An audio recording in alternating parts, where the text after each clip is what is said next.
Hace unos días, aquí en Lado B, el presidente del Frente Amplio, Fernando Pereira, dijo que la próxima elección se va a definir entre el herrerismo y el Frente Amplio.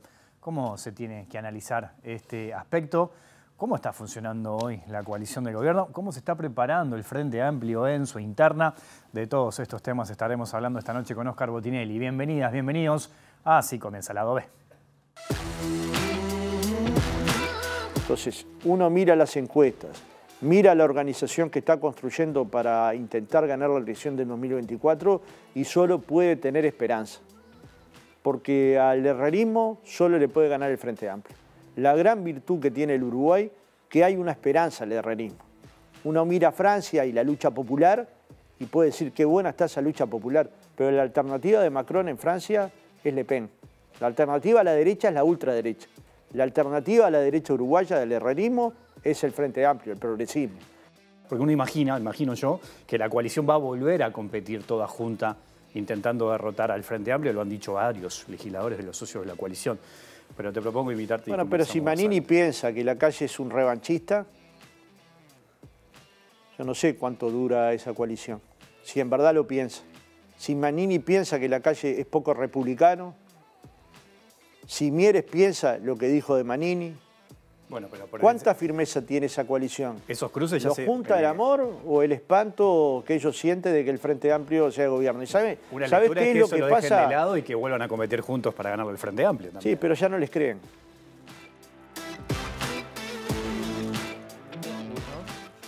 De varios temas estaremos hablando esta noche aquí en Lado B, en la pantalla de TV Ciudad con Óscar Botinelli, director de Factum. Óscar, es un gusto recibirte en Lado B. ¿Cómo andas? Bienvenido. Bueno, bien, salvo el frío y arrancó fuerte el frío, ¿eh? Arrancó fuerte el frío, la rinitis. Bueno, te agradezco mucho que estés acá hoy con nosotros. Ahí escuchábamos y veíamos en el T Disparador al presidente del Frente Amplio, Fernando Pereira, que estuvo aquí la semana pasada, y él planteaba eso sobre el final del programa, que daba para discutir bastante, y te propongo analizarlo. Eso de que él dice que la próxima elección se define entre el herrerismo y el Frente Amplio. ¿Qué lectura tenés sobre eso?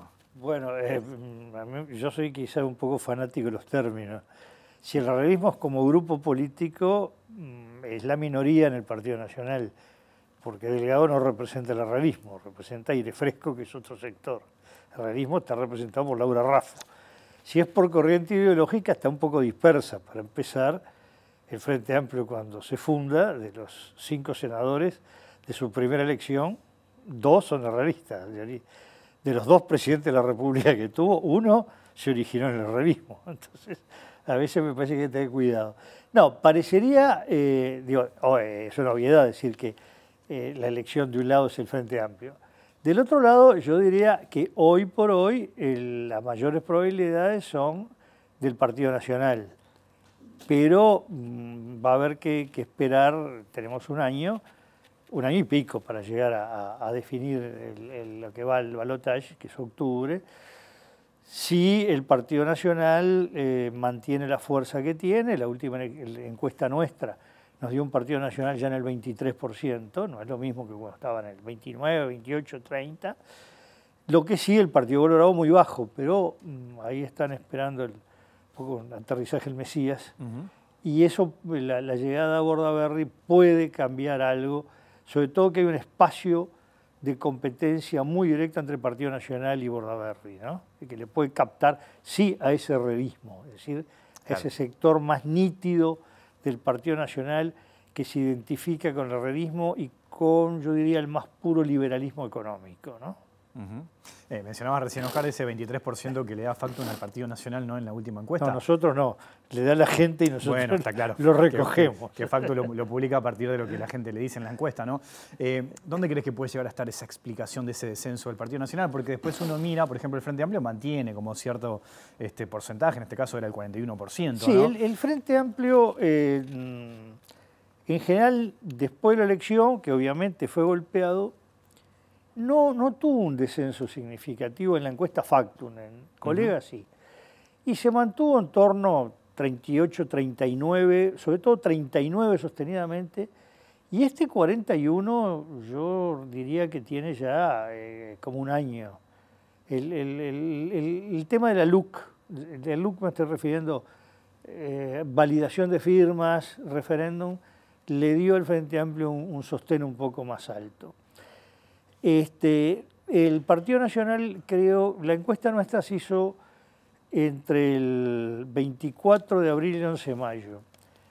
Los 10 primeros días de la encuesta es el momento que el presidente y consecuentemente el Partido Nacional quedan más golpeados por los socios de la coalición en la reforma de la seguridad social. Es cuando él tiene que conceder el cambiar el promedio de años de jubilación, que obviamente aumentó lo que vendría a ser el cálculo, mejoró y lo resistió hasta último momento, y del lado de Cabildo Abierto fue la propuesta, y del lado del Partido Colorado lo que es la eliminación o disminución del impuesto a la renta, digo, el IAS, y también el leve baja del aumento de la edad jubilatoria, es decir, de los 65, un escalón a 63, 64, pero que fueron retoques que el presidente resistía y al final tuvo que ceder. Yo creo que ahí registra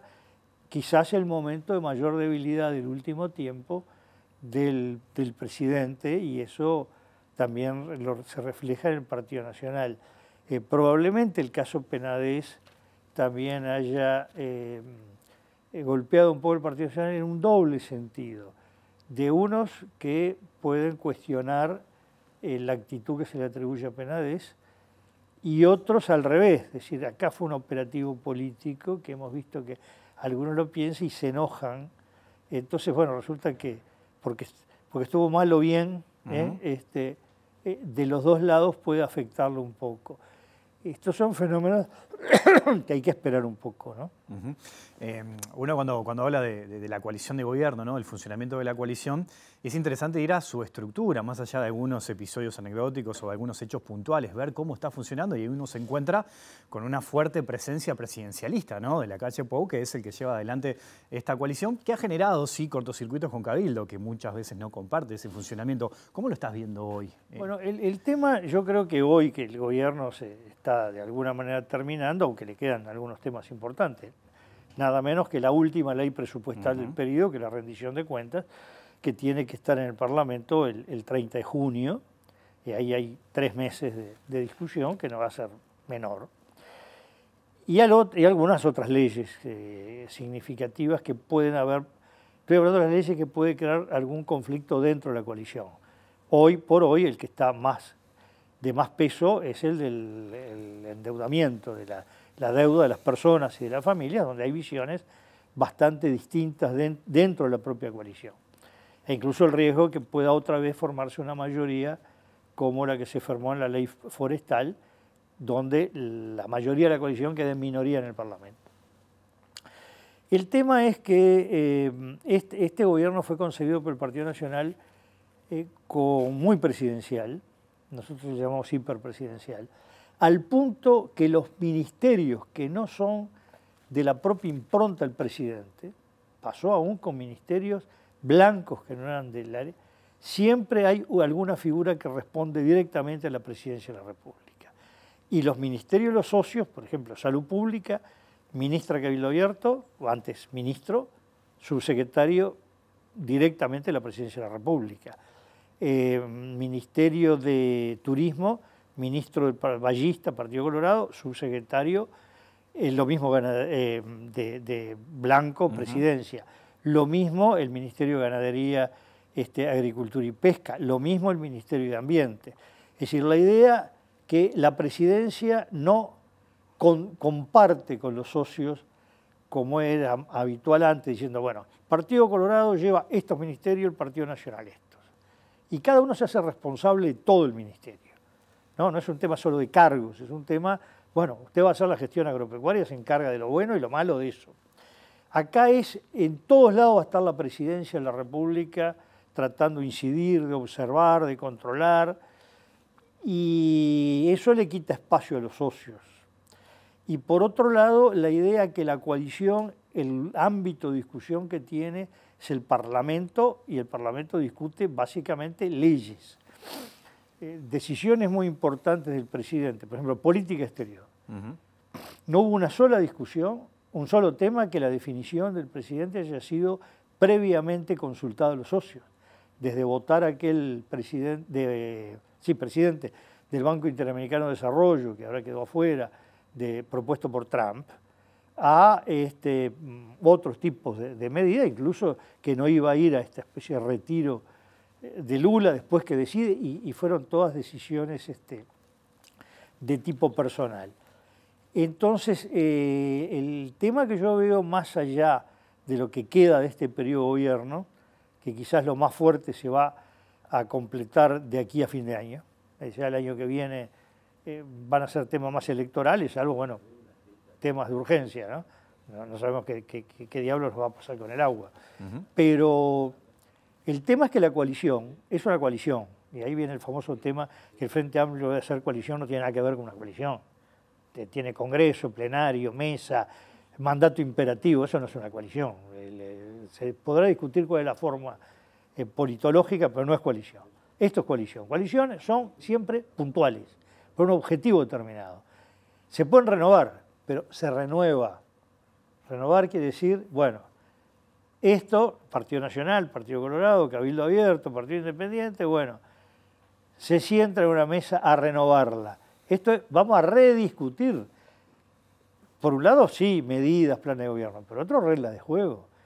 Esto dejó claro que no es nada cómodo para los socios, sobre todo Partido Colorado y Cabildo, pues el Partido Independiente claramente estuvo muy sobre representado y muy cómodo en este gobierno, pero Partido Colorado y Cabildo Abierto dicen, bueno, pero espere, si vamos a renovar otra vez esto, ministerios controlados de la presidencia, presidente tomando decisiones sin nuestra consulta. Yo creo que viene como primera discusión cómo va a ser la regla de juego. Y no es un tema de con qué me quedo yo, es un tema yo para qué estoy. Es decir, resulta que yo soy un reclamante y el que decide es el presidente. Bueno, espere, hágalo y no hagamos coalición. Y después yo veo que apoyo o no en el Parlamento. Gobierna en minoría y cada ley busque los apoyos. Los obtendrá más fácil de los colorados, de Cabildo, en el caso del Partido Nacional, capaz que más difícil del Frente, en otros puede que no. Bueno, pero juéguese a gobernar en minoría. Y si va a ser una coalición, bueno, es coalición. Sanguinetti y Volonté presidente del Partido Nacional, Sanguinetti presidente de la República, todas las semanas se juntaban de noche en Suárez, y si las papas quemaban como han quemado en estos días, 2 veces, 3 veces a discutir, y Volonté iba, bueno, el Partido Nacional, nosotros queremos que se haga esto, por ejemplo, que las AFAP, haya una AFAP estatal, que sea primero que las privadas, bueno, está. Claro, había negociación. Y estoy pensando también, Oscar, que en 2002, presidencia de Valle, cuando los blancos rompen la coalición, mantienen la coalición legislativa. Bueno, por eso no rompen la coalición. Pero, es un error muy grande que he visto en muchos lados hablando. ¿Cuándo se rompió la coalición? Se van, pero mantienen la coalición legislativa. La coalición de gobierno como participación en el gabinete, el Partido Nacional se retira en noviembre del 2002. Pero hasta el fin de la legislatura le sigue dando mayoría. Claro. Entonces, eso es un escalón, que no es lo mismo que romper la coalición. Claro. También el Partido Nacional ahí se mantuvo hasta en el gabinete, hasta el fin de la presidencia de Sanguinetti. Ahora, ¿vos considerás que esto va a llevar a que, pensando en el futuro, se renegocie, ¿no? Se plantea a ver qué es lo que va a querer una coalición en la próxima elección? Y pienso porque en realidad Cabildo, si uno mira sus propósitos, tiene una visión de país muy distinta a la que tiene el presidente y el Partido Nacional. Bueno, es que ese es el tema. A ver, yo trato de no caer en excesos teóricos, politológicos, pero a veces hay que caer. Se simplifica mucho cuando se maneja el eje derecha-izquierda. Quiero aclarar esto. Considero que no es válido negar que existe el eje derecha-izquierda, como dicen algunos. Eso fue del pasado, no. Es del presente, y en todos los estudios de comportamiento político electoral del mundo se usa el eje derecha-izquierda. Pero no es el único. El eje político derecha-izquierda es una cosa. El eje económico, entre liberalismo económico y estatismo, regulación estatal, es otro eje. El eje cultural en el sentido no de arte, pintura, sino de valores de una sociedad. Bueno, el eje conservador o el eje, ahora llamemos nueva agenda, es distinto, y no necesariamente los grupos políticos se alinean todos en lo mismo. Por ejemplo, en Francia, Marine Le Pen es considerada candidato de derecha. En el tema cultural, si es migración, esta es la línea anti-migración. En cultura, la entrada de la cultura islámica, fuertemente rechazo. Pero está en favor del feminismo y su jefe de campaña es uno de los máximos exponentes de los grandes movimientos gay de Francia. Es decir, no es que si este piensa así, eso capaz que era, en la época que yo era joven, que el que pensaba de este lado y de este tenían cada uno un catecismo. Entonces, ¿qué es lo que ocurre? Cabildo Abierto en el plano económico está bastante lejos del neoliberalismo, ¿no? Entonces, por ejemplo, la derecha, como puede ser Bordaberry, y una derecha como Cabildo Abierto, tienen discrepancias de fondo en todo el modelo económico. El Cabildo Abierto notoriamente es muy resistente a la liberalización de las inversiones extranjeras, o por lo menos que se le pongan condiciones que no sean más ventajosas que la que tienen los empresarios o pequeños empresarios o trabajadores por su cuenta uruguayos. Eso está marcando diferencias fuertes en la coalición. En el plano cultural, bueno, Cabildo tiene una agenda que puede definirse como conservadora. Se vio, por ejemplo, en el tema de la eutanasia, en el tema de la tenencia compartida, y eso es bastante distinto a la que expone todo un sector del Partido Colorado, ¿no? Entonces, es una coalición que tiene una serie de temáticas que no son fácilmente ensamblables. La alianza es interesante. En esta legislatura vimos la ley de aeropuertos votada, ley del Frente, ley de Tabaré Vázquez, votada por el Frente Amplio, el Partido Nacional y Ballistas, con la oposición de Ciudadanos, Cabildo, Partido Independiente y el PERI. La ley forestal votada por el Frente Amplio y Cabildo, con la oposición, y PERI, claro, y la oposición de todos los demás, de Partido Nacional, Partido Colorado y Partido Independiente. Entonces, estos no son, como algunos dicen, son los busca de perfilismo electoral. No, puede haber, digo, no juguemos con ingenuidad, pero cuando uno mira, se posicionan así porque piensan así. Entonces, la coalición no tiene mecanismos claros para saldar las diferencias ideológicas. Nos olvidemos que el proyecto LUC que manda la presidencia, ya sabiendo las objeciones que iba a tener, llevaba a la desmonopolización de los combustibles, la desmonopolización de ANCAP.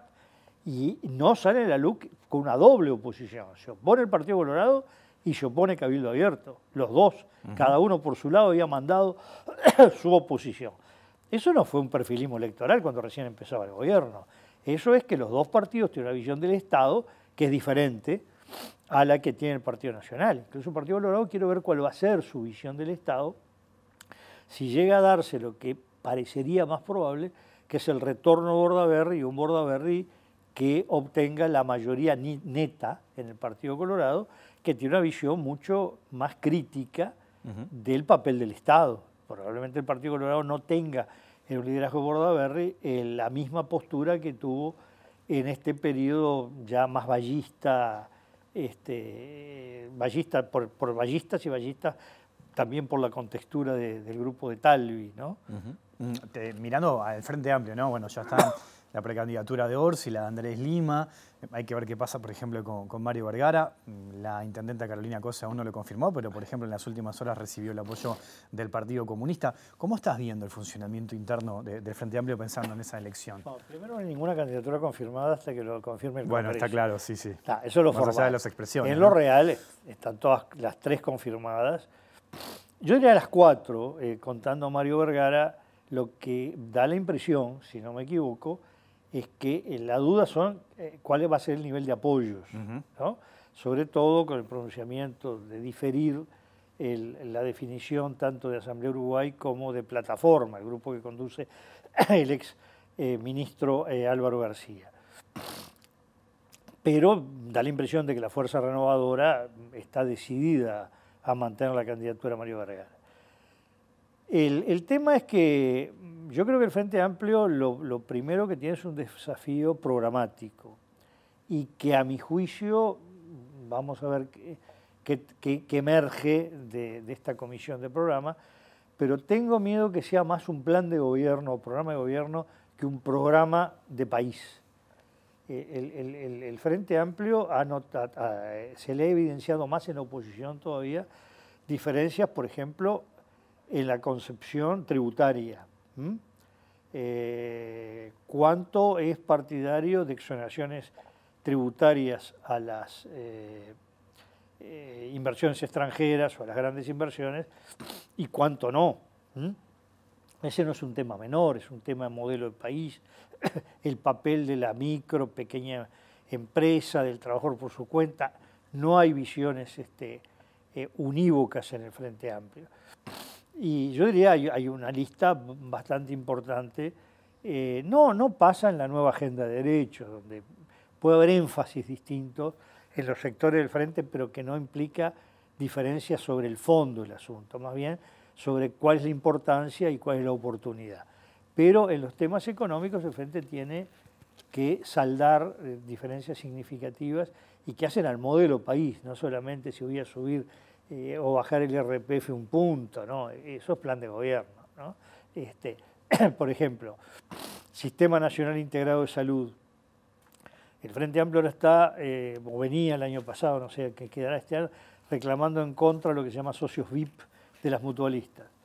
Pero es partidario que haya seguros privados, con financiamiento del FONASA. Entonces, ahí, como parece la reforma tributaria, si está más arriba tiene exoneración, si está en el medio no. Entonces, esas cosas el Frente las va a tener que saldar y no son menores, no es... A veces se confunde lo programático con ese librito que tiene como 120 páginas, creo que algún día lo voy a leer. No, se define en 4 frases de repente el programa de un partido, ¿no? Y eso me parece que es muy importante. Que no es distinto a los de las candidaturas. De alguna manera las candidaturas, y viendo los apoyos que tienen, están reflejando matices importantes dentro del Frente Amplio. Sin duda, el modelo que expresa Carolina Cose, el que expresa Orsi, tiene matices importantes. No solo formas de gestión también, que son distintas, pero sino énfasis distintos en temas y a veces vectores, digo, a este voy por acá, a este voy por acá, ¿no? Oscar, te propongo una pequeña pausa y seguimos Sí, conversando. no. Ya sigue el lado B aquí en la pantalla de TV Ciudad.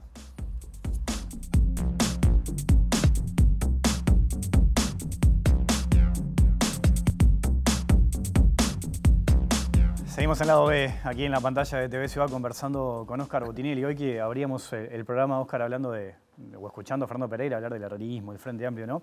Me lleva a preguntar también, ¿qué peso tiene hoy el voto ideológico en este Uruguay, en todo esto que estamos hablando?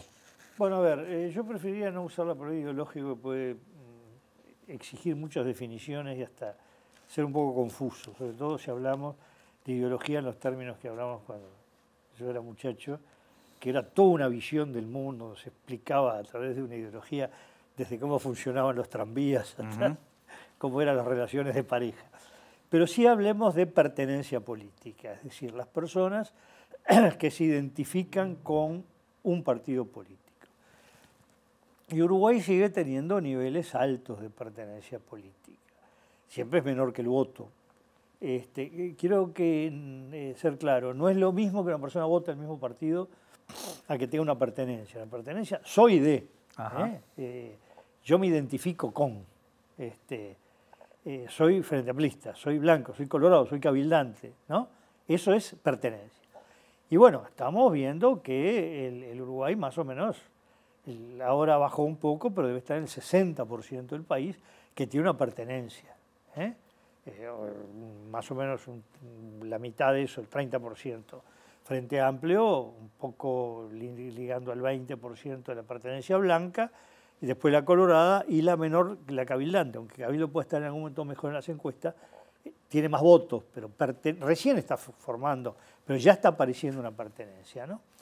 Y bueno, un país que tiene un 60% de pertenencia, más por lo menos otro 10% que sin sentirse que pertenece a, vota sistemáticamente.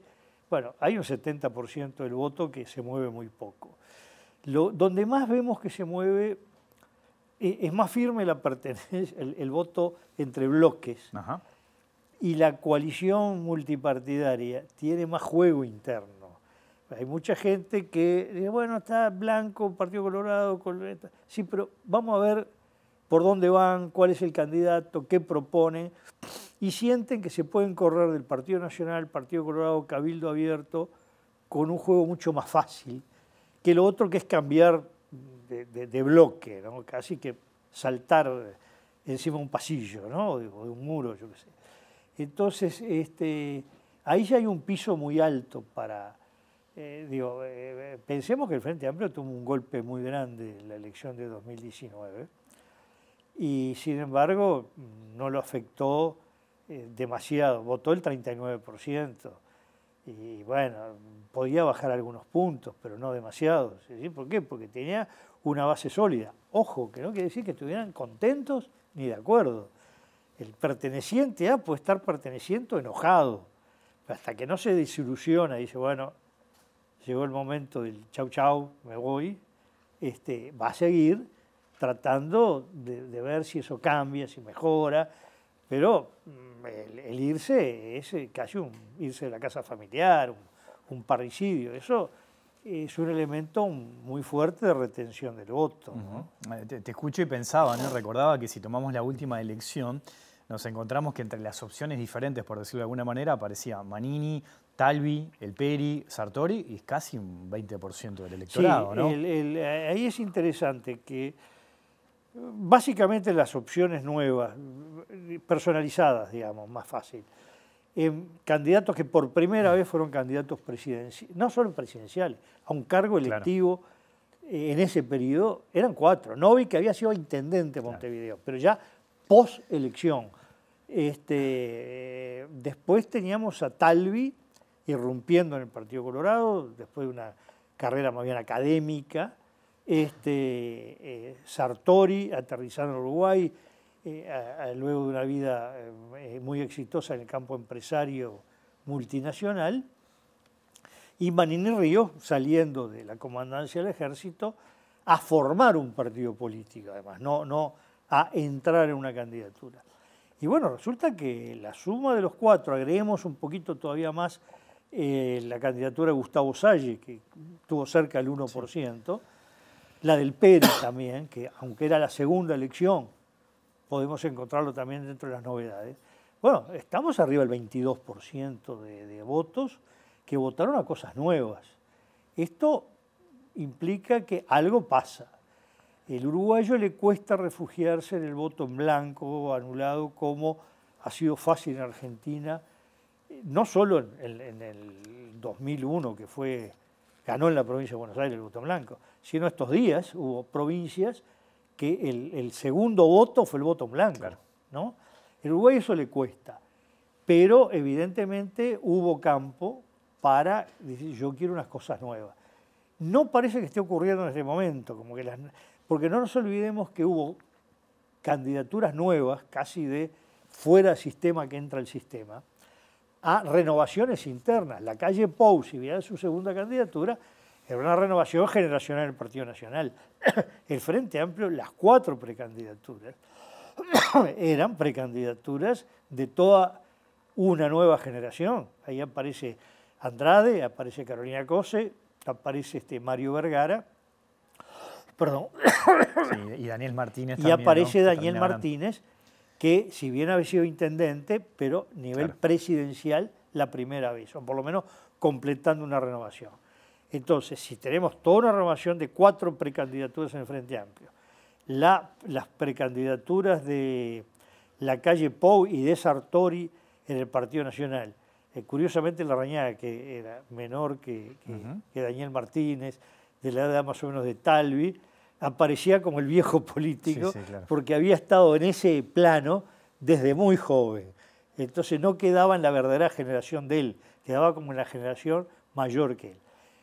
Y el Partido Colorado, bueno, lo mencionamos de Talvi, malo de Manini, llegó al 11%, la primera vez que un partido claramente nuevo obtiene el 11%, 3 senadores y 11 diputados de primera. Esto está hablando de un electorado que estaba considerado un poco gastado los elencos políticos que había hasta ese momento, como de ciclo cumplido de alguna manera, porque en 2 elecciones vemos que se renueva el elenco político en los 3 grandes partidos, más el cuarto que aparece, ¿no? Algo difícil que se pueda llegar a repetir, pensás, en esta próxima elección, ese fenómeno. Y bueno, a partir de las ofertas que se puedan aparecer. Y lo que pasa es que esta elección, por ejemplo, el Frente Amplio, yo creo que es difícil pensar que haya alguna novedad de lo que estamos manejando. Lo único que alcanza a un nivel presidencial es Andrés Lima, pero después de 2 periodos como intendente de uno de los departamentos importantes del país, como es Salto. Claro. Por lo tanto, es novedad en el nivel que se ubica, pero ya una figura de trayectoria. En el Partido Nacional, bueno, sí, la novedad puede ser Laura Raffo, que no era una figura política cuando la elección pasada. Claro. Ella aparece hacia las departamentales y ahí sí, quizás me lo había salteado, es una renovación. No Álvaro Delgado, que si bien no fue candidato presidencial anteriormente, tiene una larguísima trayectoria. Gandini nunca fue candidato presidencial, pero una trayectoria de una figura importante, diría desde 1994, ¿no? En aquel grupo llamado Propuesta Nacional, detrás de la candidatura Loro Ramos. El Partido Colorado, Bordaberry, sería un retorno, no una nueva figura. Lo que hay que ver es qué alternativa hay a Bordaberry, porque aparece, sí, media docena de nombres, muchos de los cuales serían nuevos, ¿no? Entonces ahí hay que esperar. Y Cabildo, como el Partido Independiente, tiene el candidato obvio. En el caso del Cabildo, pues es un partido que nace personalizado. Claro. Y el caso del Partido Independiente, con un partido que no nació personalizado, pero yo diría que se repersonalizó en esta etapa. Hoy es un partido muy ligado a la figura de Pablo Mieres, ¿no? Bueno, quedará mucho por analizar, Oscar. Te agradezco mucho tu visita esta noche acá a la vez. Fue un gusto tenerte por acá. Igualmente. Nosotros nos vamos, se ven las finales de la NBA. Volvemos mañana en vivo después de las 20 horas. Que pasen bien, chao.